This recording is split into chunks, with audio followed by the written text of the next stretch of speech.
Good morning, everybody. Welcome to another day of Market Report brought to you by Mike Bjork. Today is Thursday, May 14th. Hey, we got a couple of economic news releases to go over today. 1,000 people applied for unemployment last week. We thought that projection would go upwards a little bit to 275, and they came in basically the same as last week, but down about 1,000 at 264. So, decent news right there. Seems to be showing a little containment right there. And then on the other hand, we got the producer price index. This is the inflation numbers on the wholesale level. So it's not extremely high impact one, but it is important in the sense that we want to see where inflation lies. The reason why it's not high impact is primarily because even though costs of the wholesale side go up, it doesn't always mean it's get passed on to the consumer, and that's what we kind of rely more on the consumer level, especially the personal consumption expenditure, the PC, which is what the Feds gauge, what they kind of look at in terms of inflation numbers. So back in March, we had a 0.2% increase in wholesale inflationary numbers. We're supposed to be basically at nil for the month of April, and actually contracted to negative 0.4%. So, again, we got to watch this on the wholesale inflation or on inflation numbers as we've been kind of seeing potential of deflation, and everybody's so focused on inflation that we're actually looking like it could go the opposite direction. So it's something we need to kind of watch and keep an eye open for. This is kind of brings up the topic of the Fed's possible rate hike, and they want to get that inflation up to 2%, but we're not getting anywhere near on inflation. That's one of the gauges that they're looking at.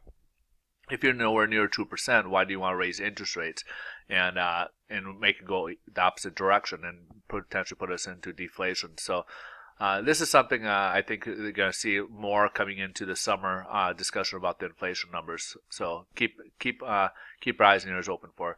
So right now the stock market's up. They like the numbers. They're happy with it, and this is also earnings season, so we got some earnings reports that are kind of going out as well. Bond market, we rebounded a little bit yesterday. We were up yesterday and went downwards. We closed downwards. So we're basically in line with where we started the day after yesterday. If you can look at the chart where we were yesterday, is basically the same type of pricing, but as we went later in the day, we had a pricing for the worst. So we're better when we left off, but about the same where we started the day yesterday.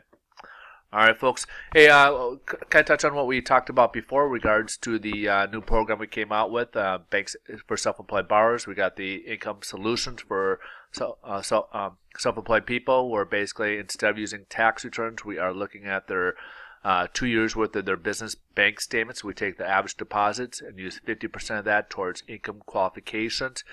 They can get loan amounts up to $1 million. We can use this for foreign nationals. We can use this for people with want to buy non-warrantable condos.